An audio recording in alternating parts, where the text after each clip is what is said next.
Great. So we're here to talk about House District 48. These two candidates have run against each other before, so they know each other a little bit. We'll ask them to start by introducing themselves. Please state your name, your party affiliation, and whoever goes first. John, we'll let you go first. Please describe the geography of the district for people who are watching this on video. All right, I'm John Masterman.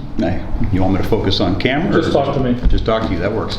John Masterman, candidate for House District 48 on the Republican ticket. I'm a third generation Oregonian, born and raised here in the metro area. Been out in the Damascus area about 6 years now. I have a wife and two daughters. They are adorable, not that I'm biased. And I work for myself, so I have all of the bits and pieces of struggling to keep up with the normal working class life. District 48 covers Damascus, Carver, some of Boring, outer southeast Portland, and part of southwest Gresham. You run a transmission shop, correct? Correct. Do you have any employees? No. Just you? Just me. So do you specialize in any particular vintage or make of car? GM, rear drive, 4 gears or less. That's pretty specific, isn't it? Or It is, but there are so many of those vehicles still out there and tons of hot rod conversions. Got it. We're going to come back to the car issue later because you have a very interesting car story to tell us. Excellent. Representative.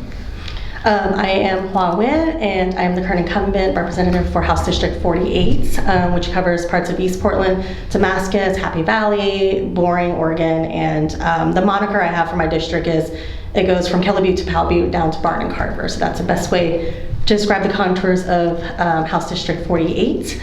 I identify as the eldest daughter of refugee parents because that really informs a lot of my work that I have done for years in education for students and families. I've worked in public education for almost about 15 years. I was working in nonprofits. I was a Sun Community School director, and then for 8 years I was a school attendance coach within the Portland Public Schools addressing chronic absenteeism, and I currently work for Clackamas Education Service District as a student and community engagement specialist, and also I serve on the David Douglas School Board as well as a state representative. So this past 2 years have been really, really busy, but I am excited to run for re-election again to serve my second term because I am doing a lot of work right now in the interim, and me coming back will help me carry through the policies that I'm excited to introduce in the 2025 session. What are your current committee assignments, or what were your committee assignments in the long session? I am vice chair of the Early Childhood and Human Services Committee. I also serve on the House Education Committee and the Joint Ways Education Subcommittee. Okay. All right. So John, you nearly won this seat. It was close. It was one of the closest House races in the metro area last time around. How are you different from the candidate that we first met 2 years ago? 2 years of experience being around all this. The first go around I was a brand new candidate, learned an awful lot.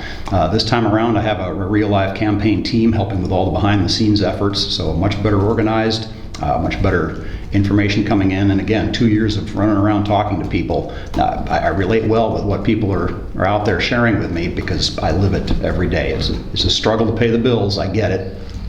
What kinds of community engagement, in addition to running for this office, have you had? My main community engagement is to try and help raise my daughters to be useful people when they go into the adult world, and running for this office, because after that there aren't enough clock hours left. Okay. If you were to win this time, what's the first bill or policy that you'd like to bring forward as a member of the House? I would like to see education standards come back, graduation standards. Everyone I've talked to, I have yet to find someone who thinks that reducing the requirements for graduation or the proficiency demonstration should go down. No one thinks that's a good idea. Okay. We have people that are graduating that literally can't read and write. Okay. Would you like to respond to that? Sure, about the education standards. Yeah, so I think he's talking about a bill. I forget the bill number, but Yeah. so give us some background and then tell us why the legislature did what it did and whether you agree with it. Yeah, so it's not about, I don't see it as lowering the graduation standards personally. Working in education for over 15 years.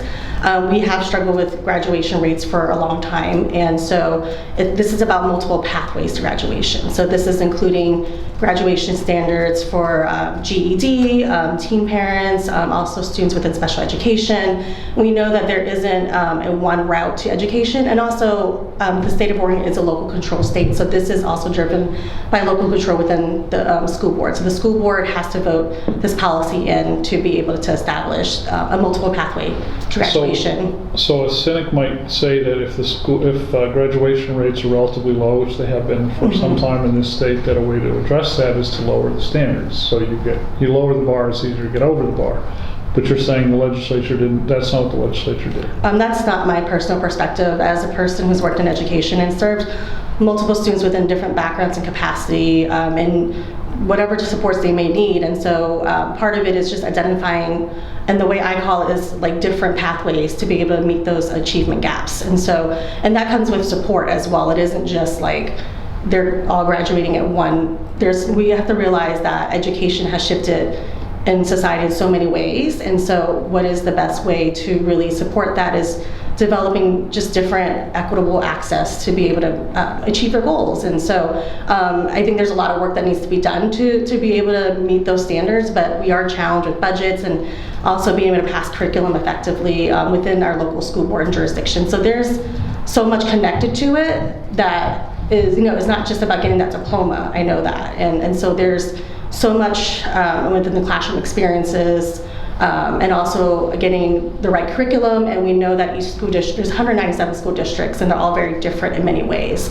Yeah. And so how do we align all those standards? And I like to remind you that the state of Oregon is a local control state, and that's what I've learned quite a bit. My freshman year working within the education committee is that not one district is like any other. They're all different in many ways. One of the things I think might be puzzling to those of us who don't work in education is that Oregon also has one of the lowest rates of school attendance in the country. So if you look at a system where people don't go to school very much and where we've made it easier to graduate, it does raise the question of whether we're asking enough of the people who work in the system. Are we just letting people slide by? So I'd like you to address that, because that's your area of professional expertise. Yeah, absolutely. No, and also there is, consequences if we don't graduate our students on time, because it's going to build a clog of pipeline, right? And so we have to be able to build a good balanced system where we have enough kids coming in and also graduating on time from our public education system. But I think we kind of constrain ourselves looking at K-12 just within K-12. The way I have broadened my perspective around education is really, I see education as a continuum, especially being vice chair of Early Childhood Human Services Committee. It's all interconnected. I think of how we can invest in early childhood, and that has become an afterthought for a long time in the state of Oregon. And so how do we invest in our early childhood so that when they get to kindergarten, they are ready? So there's a big part of kindergarten readiness, and also we have to think about post-secondary as well. And so how do we build that pipeline after they graduate as well? So I like to look at the bigger picture because there's so much intersectionality there. So I don't want to belabor the point, but if you look at national comparisons, Oregon is in the middle of the pack in terms of spending on K-12 education. We've got a pretty homogeneous population with a relatively high income relative to many states. So the conditions that people work under are not the worst. They're not the best, but but somehow our attendance is really low. So why in a state where we do have money to spend, we're spending a lot of money, where we have a homogeneous, relatively small population, why is attendance so low? I think this is my personal challenge, so this is just within my professional realm within working for Clackamas ESD. So we do a lot of regional work across the county. Each district has their own platform and identification. It's a local control district. So one district does things differently than the next district. So but that's true across the country. Sure. And I think that's where there was challenges around alignment of I think there's a lack of vision and leadership amongst the agency to identify what direction that we want to go. And so if you leave school districts, which they are doing the best that they can, without accountability. Yes, local control, but it has to come with local accountability. And so part of that is what is identifying that right accountability is really what we need to address, is like, what do we... So you sit on the House Education Committee. What has the House Education Committee done in the past 2 years to hold districts and the Oregon Department of Education accountable for these horrendous results? And so that's definitely a priority of the governor, and we, the priority for 2025 is looking at the current service level for the funding for the school state fund. And so part of that is really, with that comes with accountability. And so what we have, there's several bills, like there's a lot around data justice, really about better just data collecting. That's like the first infrastructure, and really identifying like how we report those out equitably. And so without getting to the nuances of it all, but it's really adding more data infrastructure and really working with the agency to really do an audit or review of certain current grants.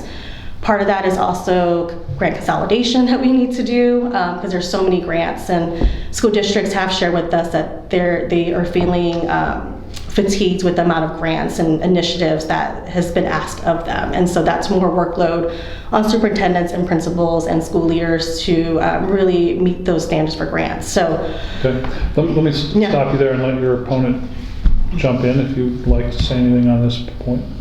The Oregon legislature voted to allow the Oregon Department of Education to have the authority to suspend the graduation standards. They're not elected, so if they don't want to listen to their constituents, they don't have to do anything about it. When they came up with their hearing when they floated the idea of suspending standards for 4 years, lots of people testified against it, and they did it anyway. And we have no recourse because it's an appointed agency. So for at least 4 more years, you don't have to demonstrate that you add, subtract, read, write, and here's your participation trophy. You get a diploma. It makes it to where somebody in the outside world is going to see that diploma and wonder, when I say you got it in Oregon, what does that really mean? Can I ask a question? Sure. Yeah, I'm just curious. I mean, obviously there are so many different pathways to education. It's a huge conversation within the education space right now, but does that at all concern you that students could be graduating without those basic proficiencies in things like reading and math? It does, and I think it goes back to, as far back as elementary school and how we get those students ready as soon as they enter kindergarten. And so I do believe that we have to address that as early as preschool and Head Start, and so that when developmentally, when from grades kindergarten to 3rd grade, that's like the most crucial part of development when it comes to educational success. And that's what I've seen in that space, and that yields like a better return on investment when we focus on early learning. And so it starts as far back as really supporting our families, as soon as they have children wanting to enter education space. And so at that point, when it gets past the 3rd or 5th grade, we're reacting, to those challenges and those barriers that the students have been, that we've been trying to address as early as possible. But it needs to start in that foundational support of really early learning. That's why I'm a big proponent of, really, that's going to be one of my priorities, is really investing in early childhood and really getting a better return on investment from really investing in our 0 to 5 children. And as soon as they enter kindergarten, that we really work on really developing those skills and building parent engagement, community engagement, and family success even outside the classroom, so that we can address those early on. Sure, but if there are, sorry. Go ahead. I'm sure, but if there are, students right now who, are well past the ages of 0 to 5 who have fallen through the cracks of early education, and they don't have such a standard to live up to, I guess what's holding them accountable, and how are they going to achieve a good, smooth education without those standards? Yeah, and I think, I work with educators, I don't think any educators in the classroom are wanting to not their kids do well, right? And so I know educators are working the hardest, and really it's our job as leaders to provide them the resources to be able to do that effectively, right? And so that's through robust curriculum, right, and updated standards, and really how do we achieve that on a local level? Like, I serve on a school board, and we have to, every couple years or so, we have to pass math curriculum and reading curriculum, and we have to review and revise those, and that's through a robust community engagement process. And really getting reports back from the teachers that have teachers to lead on the math curriculum and the language arts curriculum. And I know science is also another challenge where we have with curriculum as well. But really, the small rural districts struggle the most with that right now because they don't have the money to be able to have robust, updated curriculum. So that's really through the Department of Teaching and Learning and TSPC, and really identifying those key areas of really providing our teachers the resources to be able to teach effectively and well. And so, we have to, every year we pass in the school board, we every couple, 2, 3, 4 years, we have to revise those curriculum and really pass those budget, make sure that we, on top of, bargaining and everything else, we also have to make sure that we balance our budget to make sure we invest in curriculum in a way that I think really reflects what the teachers and the students and the parents have to say and really what that curriculum is. In your current position professionally, are you a member of a union? Yes. Which one? OEA. So OEA wields a lot of power in this state and a lot of power in Salem. Why should your constituents feel like you're looking out for them instead of looking out for the union? And that's what being this role with the school board has been, where I have to balance out, my roles in many capacities. So I work in 3 roles within education.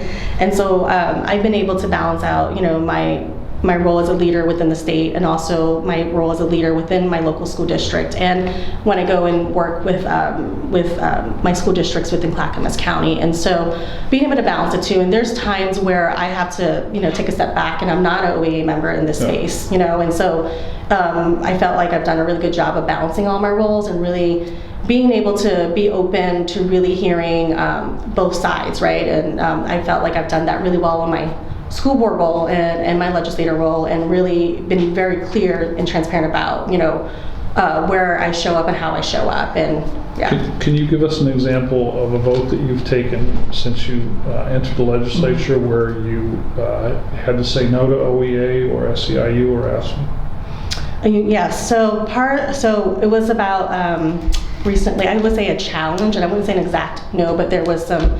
I think disagreements, I would say is the right word, was around a bill that I passed in long session. It was quote unquote called the Bike Bus Bill, but it was about really revising the school state transportation fund. As statute, currently it is the only fund that funds yellow school buses and bus drivers. And and the reason why we were looking at that bill, because we have saw transportation challenges, and that was in correlation with attendance. And so within the school state transportation fund, one of the challenges was that a lot of school districts would like the opportunity to be able to use that fund to fund, let's say, TriMet bus tickets or walking or biking buses or alternative mode of transportation. Right. And also in the school state transportation fund, they actually don't fund students who live within a mile marker of the neighborhood school. And so we identified some key challenges with that, and through that bill we learned that it was established in 1991, decades ago, and obviously OSEA opposed the bill because it impacted their bus drivers. So you were able to move some money away from buses to other forms of education? Barely. So we have a lot of work to do on that bill to make it more useful for school districts, but at that time they were my union, and so they opposed. Did the bill pass? It did pass with bipartisan support, but with a lot of compromises. How much money were you able to move from the buses? It wasn't it was about there was a 5% cap.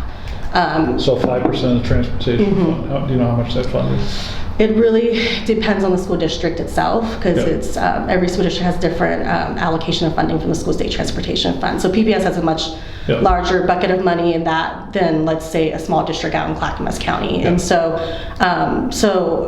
we're still in conversations with school districts, but because of that opposition with OSEA, we had to compromise quite a bit. And unfortunately, I don't think it met the needs of what we were trying to achieve, for school districts. But we're, I think that continues to be a challenge and a conversation I hear from all of our school districts is around transportation options. Okay. John, the district that you hope to represent has a pretty big Democratic advantage. Yes. So what are you doing, or what have you done in your life that would demonstrate that you're somebody who can work either with Democrats or isn't sort of a party line Republican? Most of what I've learned I get right from the voters at their doors, regardless of what their party affiliation is, how they're registered. My main focus is on the everyday things that drive everyone nuts, cost of living, crime issues. And I've had so many Democrats willing to talk even once they establish I'm a Republican because they're so frustrated. And it's not hard to find common ground. Some simple respect for law and order, try and do something to make the economy side of things make a little bit more sense. And people understand that because they live it. They're just so darn frustrated that they don't say a lot about it anymore. But talking to them at the doors, I get that feedback all the time. Who do you think won the 2020 presidential election? Well, Joe won that one. We covered that last time. That was 2 years ago. Yep. I'm getting old, I can't remember. Same question that we asked John earlier. If you are brought back, give us a bill that is not a funding bill, that is a policy bill, that is going to be something difficult that you would like to try and do. Right now, I'm currently co-chairing a legislative work group to address chronic absenteeism, so bringing my professional experience and expertise to that space, and that convenes, several stakeholders, and I'm co-chairing that with Senator Weber, who's a Republican out in Tillamook, and so we're trying to do an approach with a bicameral, bipartisan approach to addressing attendance and making sure that we collect the perspectives of 197 school districts in that policy. So there's several concepts out of that we have met 6 times already, and I think that's the power of the legislators, to be able to convene folks, and I'm using that to be able to drive my policy. So some are fiscal and some are just policy, but I think the one that might be challenging from that work group is addressing the 10 consecutive absence statute, which is in relative to attendance. And currently, if a student misses 10 consecutive absences, they're automatically withdrawn from the school district for any reason. So does the school lose the funding for that student, even if it happens long after October count day? Are there 2 count days or just one?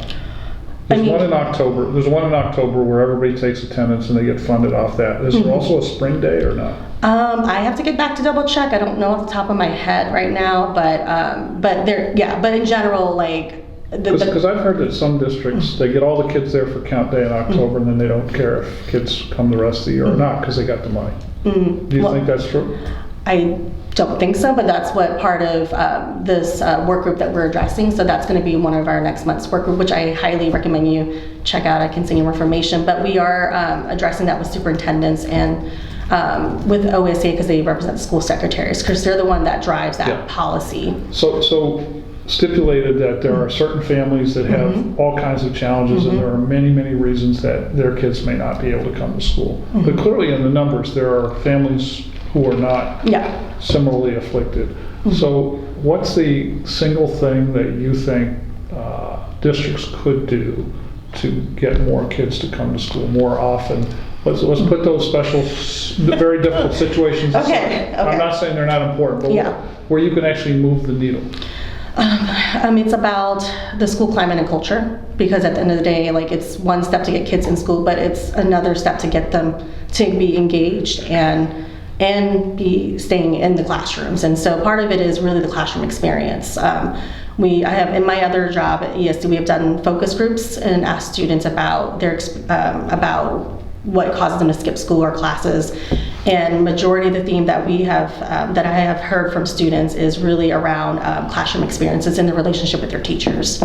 And so really building a lot of emphasis on relationships and trauma-informed care in the classrooms, and really building out good rigor in the classroom. And the idea is that students do want to learn, and they want, they want to be able to have critical thinking opportunities and a pipeline. And so so part of that is hearing from that work group, how do we identify those experiences in those classrooms so that they want leadership opportunities, they want to be able to have rigor, and they want to have, they do want to learn. And so I think that demystifying that when kids are there, how do we keep them engaged? And I believe that could be the core of really identifying some good classroom practices. What's the biggest mistake you've made since you were elected as a legislator? I don't care if you bought too many lottery tickets in your personal life, but what have you done that you wished you hadn't done? Right, in my current first term as a freshman. Yeah, as a legislator. oh gosh. Just one, you don't have to. Okay, now I can need time to think about it. One thing I wish I hadn't done. Can I go back on that? It's like it was. Tell you what, such- I'll ask John a question. I'll Okay. give you time to think I need about it. time to figure this out. So thank Okay. you. All right, so I'm a skeptical person. You say in your campaign literature that you're driving the same car, the first car that you bought 37 years ago. Yep, it's parked 2 blocks away. Really? What is it? 71 Chevelle. So how come you've kept it for so long? I get attached to things. I like my car. How many miles it got on? Car has 330 something. I've added 252,000 to it in the time I've had it. Oh, so it was pretty used when you got It it. had 81,000 when I got it. It was no cream puff. It had been beaten to a pulp, fixed and painted twice, and beat up again, and they took it away from the original owner. So how fast have you had it? Because I saw you also like to drag race. No, I think its best pass ever is 101 down the track. Really? No, but what about out on the open road? You don't speed, right? I don't speed. Okay. I spend my fun car time out of the drag strip because that gives me my outlet. So I behave much better on the street. Okay. Now, there may be some youthful indiscretions in many years past, but since I go out to the track, that's the safe place to do it. Okay. Which legislator has helped you learn about this business the most, or do you look to as a mentor, or somebody who would be your mentor if you were elected? I have a pretty good connection with Representative Ed Deal. He's a very straight shooter, and he just calls it how it is. And what have you learned from him that you think would be helpful to your constituents if you were elected? A lot of it is just stick to what you're true to. You know, be yourself. Be honest up front. I'm not chasing a political agenda. I don't want a career at this. I just want to represent the people in a way that makes sense. So, no offense, but you're not the typical candidate that we see in here. Correct. So what has drawn you to this painful profession? In short, I am a frustrated voter. More of the same just isn't going to work. There are so many policies that get run through the legislature that negatively affect my ability to just go be left alone and live my life. Give us a couple. Corporate activities tax. I spoke with a... But you don't pay that, do you? Well, not directly, but everybody pays it. Right. I spoke with a dealership general manager. They spent $450,000 on the cat tax last year. They don't have a war chest or have to sell off a yacht or anything. They have to increase the cost to the customers. Yeah. That's how every tax that comes down the pike has to get sorted out. That tax goes directly to schools, which means it does benefit your family. Well, not directly. We send our daughters to a private school. We want to have the choice of what curriculum they're exposed to. Okay. And we pay dearly for the privilege. Okay. What's another way the legislature has negatively impacted your life? Related but different angle. Until we are absolutely destitute, we will send our kids to a private school because of the things that they're exposed to in public schools. Passed this last legislative session with Representative Wynn's vote included was HB 2002, that you're not allowed to purchase alcohol or buy a firearm until you're 21. You can't sign a contract, get a tattoo until you're 18. But the legislature deemed that it was okay to have a school-aged child referred out for an abortion or any manner of gender-altering medical treatment with no parental notification at all. And I'm not okay with that. Okay, good answer. Back to you for a Yes. mistake that you've made. Yes. I would say it was around Senate Bill 819, which is in the long session. It was around abbreviate day for special education students. And Could you just flesh that out for people who are Yes, watching this? yes. I remember the issue, but please flesh it out. yeah, it's about there's a number, there's some bad actors in school districts where they use abbreviated day for sped students. And Meaning they don't give them a full day. full day of school, yes. So part of that is there's a number of special education students waiting to get full day school, but because a lot of districts use this as a way to really not giving our special education students a full day of school. So that may be a challenge around workforce or inability to be able to serve our students well, but sometimes abbreviated days is used as an intervention and it's not the right fit for that special education students. And we know that we believe that even with students with any type of learning disability or learning background should be able to have a full day of school. So what did the bill actually say? What did 819 do? It really forced, not forced, but it required, school districts to be able to make a full day for all SPED students. And I think that is a challenge when workforce isn't, the structure of workforce and support isn't in place. How did you vote on the bill? I voted yes at a committee. And why do you regret that? Well, I saw the impacts. So working at the ESD and in my role, what happened at Clackamas ESD at Heron Creek was that a lot of staff have left because of that bill implementation. And so I think that because the children are too difficult, because they couldn't work enough hours? Or? There isn't, there's just, like since COVID, there has been a lot of referral of students with high acuity in these spaces, and we haven't invested in our special education workforce to meet the demands and needs. And so one can't exist without the other, right? And so we're putting our staff in unsafe situations where they can't respond effectively to kids with high acuity. And so if you're forced to give a special education student a full day, which is what we all believe in as educators, but without the right support and training, and these are students with specific needs, then you put the child and the staff at risk. I'd like to give you each a chance to ask your opponent a question. Please make it a question, not a statement, and make it something that they can answer. Representative will ask you to go first. Sure. So you were endorsed by Oregon Right to Life, and I noticed that it's not on your campaign website, and I wanted to ask, why do you not want the voters to know about that endorsement, or is there a reason why it's not on your website? I have several endorsements, and there just weren't, you can't fit everything into 325 characters. On your website? On the website. For purposes of the general election, the people that are interested to know whether I am pro-life or not, they know exactly where to look. Okay. Would you like to ask the representative a question? There is a huge budget gap with ODOT, which is overseen by the legislature. The independent folks that have figured out how to try and come up with a dollar amount for shuffling that say that it would take a $1 a gallon gas tax in order to correct that budget gap all by itself. Would you vote in favor of something like that? Well, I can't commit to any vote at the very moment, but I'd be interested in looking more research, evidence-based approach to really making that informed decision.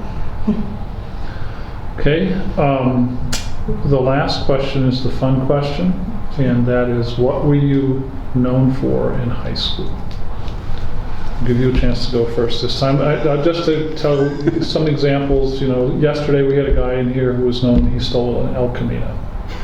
We had a guy who was the worst basketball player on his team. Today we had somebody who was the worst soccer player on their team last week. Some people are high achievers, they were known for being the smartest or the best looking or whatever. So, John, what were you known for in high school? Well, I fiddled around with computers way before they were cool, so I got picked on as the nerdy, geeky kid, but I also like to play with cars. So once you show up for your senior year with a primered Chevelle, all the people that love to pick on you, they see cool car, whatever, they have no idea what to do with me anymore. Okay. Where'd you go to high school? Milwaukee. Okay. Representative? I feel like I was exactly how I am now. Like I was in high school, I was very community involved. So I was in a lot of extracurricular clubs. I was in Latin dance club. I also started the multicultural club at my high school and did an event. So I was known as to be a very sociable and community-oriented person in high school. Okay. And where did you go to high school? St. Mary's Academy. Great. Well, thank you both very much for coming in. Great to see you. Thank you very much. Did somebody get your picture when you came in? Yep. Okay, good.